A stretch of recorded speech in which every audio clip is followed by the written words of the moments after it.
So, hey everyone, this is the last module to the approaches to personality, and we're going to look at the humanistic approach. So, in the first one, we did traits and types. So, if you haven't already, please jump online and have a look at those. I've also done some actual presentations, which is, some PowerPoints of me talking to the slides and a bit more in depth. The only way that you can have a look at those is actually jumping onto my website, which is www.inspiretomotivate.com.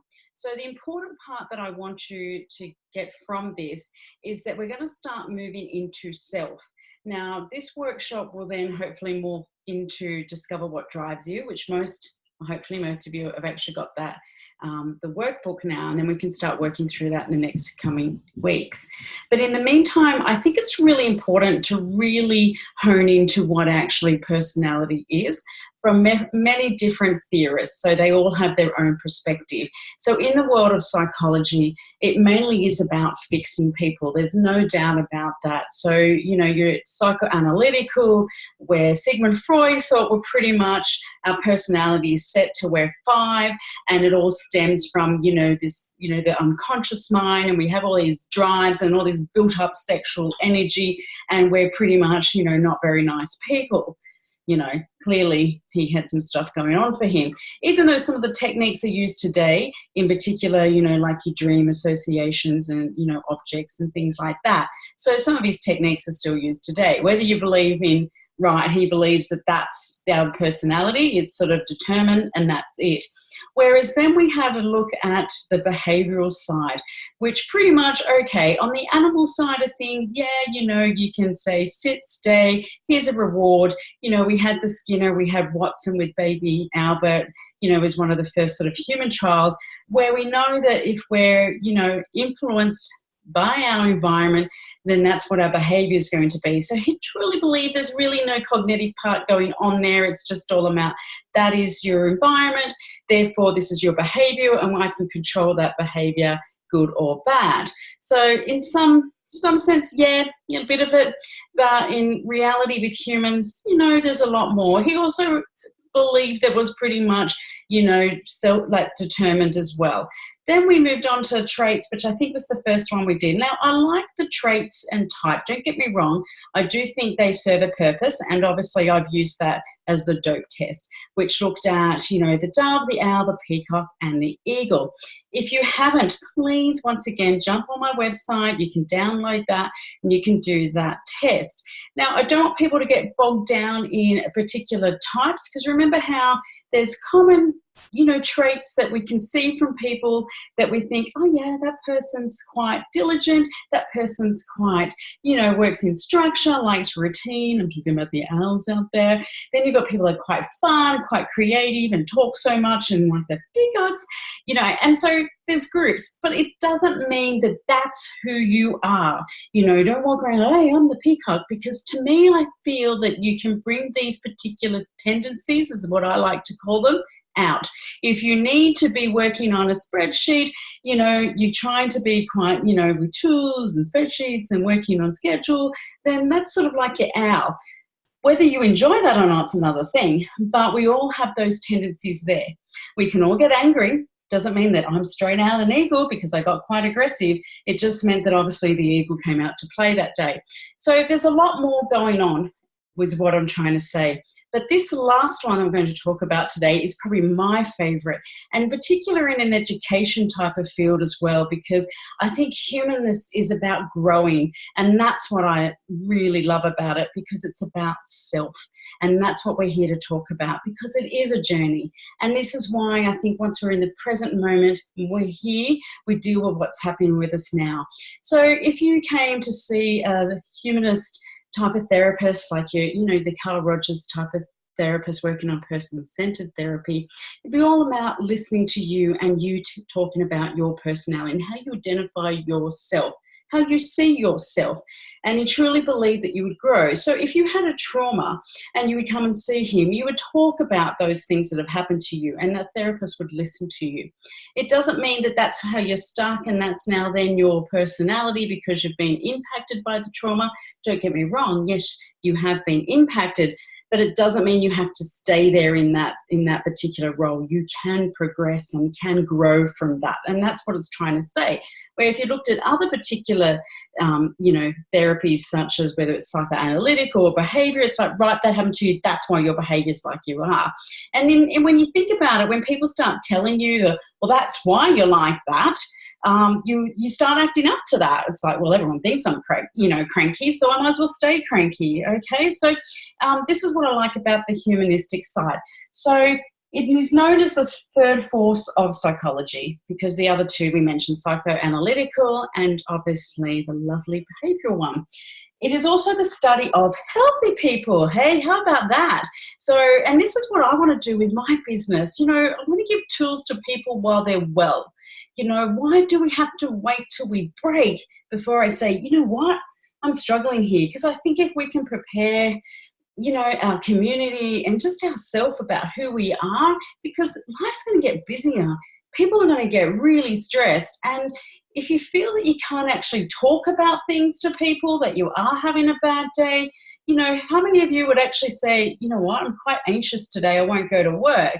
Instead, you'll ring up and say, got a virus, got a headache, and we should get beyond that. We should move from that, and we should be giving skills to our managers and to our colleagues on how to have those conversations, because it doesn't mean that, oh my God, Renee's having a bad day, better lock her up. We've got to get past that. And I think that's a change of culture, because I think that stigma is still there today. So it's about free will, and it's about, who am I? God, that question, are there any answers? We just went over how many theorists that believe our personality is a certain way. So who am I? So when we talk about humanistic, two people that come up in particular, obviously, there's probably more out there, but two that I'm going to talk about. By the way, do you like my nice blackboard? It's very colourful. So we're going to talk about Abraham Maslow. Now, better known, everyone knows Maslow's hierarchy of needs. Now, really, really tough childhood, this fella. Talk about trauma and talk about how to beat the odds and move forward. So he had an alcoholic father. His mother used to actually lock the fridge. It's not that they were poor, and it's not that they were rich, but, they were pretty, strict. I'd say stringent, but pretty strict. Now, Abraham had a bit of a really bad experience. He found 3 little kittens, and so you can block your ears, you don't want to hear this. And his mother just sort of went off, and she actually killed those kittens in front of him by hitting them up against the wall. Now, is that enough to scar you? Bloody oath it is. It's a bit like a civil moment, Sally Field. So I still remember that moment with the cats side issue, in the bin. But it obviously traumatized him. But you know what? He went on to be a psychologist, and he studied successful people. So he looked at a lot of, well-known presidents. He looked at, Mother Teresa. So he looked at these people that, what makes them, unique and successful? Like Roosevelt, he just like, wow, what is it? And this is where he came up with the concept of Maslow's hierarchy of needs, which today we still talk about, and I think you need them. When you look at them as far as a teaching environment, we've got to make sure that our learner does feel comfortable, that our learner has those needs met, because how are they going to be open, hence we move to Carl Rogers, open to the growth and open to the experience, because that's what humanist is about, is to try and be open-minded about what's happened. Some crazy stuff has happened to me, but I'm going to be open to that experience. I'm not going to let that concrete who myself is, my self-worth. I'm going to move forward with that. And that's what he did. So he looked at we've got the physiological side. We all need food and water and those basic needs, so we can breathe the air and things like that. Then moving up, you have your safety. So we need to feel secure. We need to have shelter. They're really important basic needs. So if we're not getting that, we're not reaching what he deems to be self-actualization. Now, really 1% of people are going to really get there, and we'll wait to that. How do you want to get there? You want to know, right? I'm trying. I'm definitely trying. And it's a struggle, but I'm open to my experiences, and I try to move from that. The belonging, the esteem will then come into play, self-fulfillment. And you can only be self-fulfilled and reach self-actualization once you become genuine and once you become accepting of who you are. And that includes all your faults and all your good stuff and all your bad stuff, because we all have an idea about ourselves. So in a nutshell, that is Maslow's hierarchy of needs. So very much about we all have the potential to grow if we're open to the experience if our needs are actually met.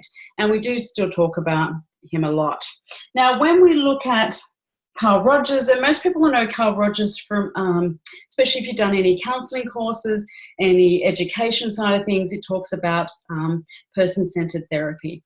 So instead of you coming in and the counsellor is so telling you, this is what's wrong with you, not that they can give you any advice, he'd be there to listen, to let the person just speak, to let the person just come through and see how they identify themselves, and look at those. So we're not going to get in the therapy side of type of thing. I do mention a little bit of it, but I want to get more back to him, how he talks about the potential to grow comes down to how we see ourselves. So this is why I love this part, because it's about self-awareness, right? So it's about that self as concept. And that's why we listen to people, because we listen to the story, and everyone has a story. And I know personally for me, I like narrative therapy because I like to pull the strengths from that story to say, wow, you did this. Because what actually happens is people look at their own self-worth and their own self-image, and they already have a picture of that, because that comes with conditions, some conditions of self. Well, when I acted like this and I got in trouble for it, I got reprimanded. Obviously with Abraham, with his mother killing the cats in front of him, the little kittens, it was so helpless, like, whoa, how can you get through that and sort of accept that behavior that she did, because it was so wrong. But how do you really get past that, as a child, and you hold on to that? So once we can get rid of the conditions of ourselves, and we truly then have to be accepting of ourselves and accepting of others, which I find that's where people struggle with, accepting of others, because a lot of conflict occurs because people have different values, different beliefs, and it just doesn't gel. Or sometimes they could have a behaviour that they might be displaying that may be behaviour that you have, that you haven't really become self-aware, because some do not have insight. So therefore they see it on someone else. But if you actually stop and think, you know what? I do that too. Genuinely you would then become so open to that experience, and then you're prepared to change, because you can grow from that. And this is where he talks about that genuine and accepting of others, and you will grow. So a term that he came up with and that he uses a lot is about that, where is my lovely word? Here it is over here, is positive regard. So those that have done counselling would know, if you are doing person-centered therapy, top 3 you have to be is that unconditional love, as in, not in a therapeutic, because that would be just overstepping the boundaries, but as a parent-child relationship. Here's an example. If your child actually breaks a glass and like, oh my God, you broke a glass again, and you've had a bad day at work and your bucket's almost full, you could easily just lose it. You might still, but it's that child then knows that, because they do, don't they? Always do that. Oh, I'm sorry, I didn't mean to. And they get quite defensive, and that's when I think, ooh, is that a bit of a psychoanalytical, because there's consciously something there that comes through, because they go straight into that defense, right? They come and, oh, well, I didn't do that. I didn't mean to do that. But with unconditional love, there are no conditions around the love. So if a child makes a mistake or your partner makes a mistake, you won't necessarily like the behaviour, but you love the person and you're accepting of that person. That's when it becomes a real challenge. If you're not accepting and in that environment, and that child feels that, you might say words like you love me, but you don't really, you reprimand me, or you keep saying I'm stupid, or, and so they become, their self-worth and their self-identity gets lost in that, if that makes sense, because they're like, well, I don't know, I feel like I can't make a mistake because you're going to judge me. And I think as humans, when we especially get in our workplace, you hear it now, I hear it from a lot of people I work with, is that, well, am I going to be judged here? What are they going to think? I worry what other people think. And that's really hard, because that comes down to how you identify yourself as well. So this is when we talk about positive regard, and to be in that moment of positive regard, you really have to be genuine, but you have to be congruent, or congruency as I like to call it, which is showing up and being who you are. Now, as a therapist, you have to be like that. If you ever feel that, I cannot, work with this person, I'm already judging, I'm already transferring, I'm already doing all this stuff, then you stop, because it's not going to work. We know to build a relationship, you have to have that therapeutic bond, and you have to be congruent, you have to be genuine, for that relationship to occur. It's also big on the empathy as well. So when people tell you a story, you would paraphrase, but you would reflect feeling back to them. So you would pick the words up where they might say, I really love that person, or that made me feel really mad. You go, oh, I can sense that you feel mad there. So, when you talk to people, and probably people get that with me, where I go, yeah, I really feel that you say those words. I really sense that. They're like, stop. Psychoanalyzing me, but it's about just being genuine and really showing up and being quite true to your own self. And how do you know that unless you've got to become self-aware, and you've got to identify that in yourself. And the only way you can do that is to actually be genuine and accepting of others, and having that positive regard for people as well. And there can't be no conditions. There shouldn't be any conditions on that. If I do this, so things like, your child, and I do this as well, your child eats dinner and you're like, there we go, you can have dessert, but you can only have dessert until you eat dinner, and you have to be a really good boy. Now, kids are kids. Adults are adults. We do things that, that was wrong, or that was a mistake. But that you can come forward or come clean and say that, because that they love you for who you are, and they'll accept that. It doesn't mean they're not angry and cranky or pissed off, because we all are, but you love the person. It's a little bit like addiction. You don't love the addiction. You certainly don't like the behavior that goes with it, but you do love the person. That's how much you love that person. So to finish off with humanistic, it does come down to healthy people. It comes down to how we can grow, but in order to grow, you have to actually be in that real positive regard, has to be there, that, no conditions, unconditional love, unconditional positive regard, because that then you can be genuine and you can be accepting, and you can say, yeah, I made that mistake, but that's okay, because that is how I can grow and be open to that experience.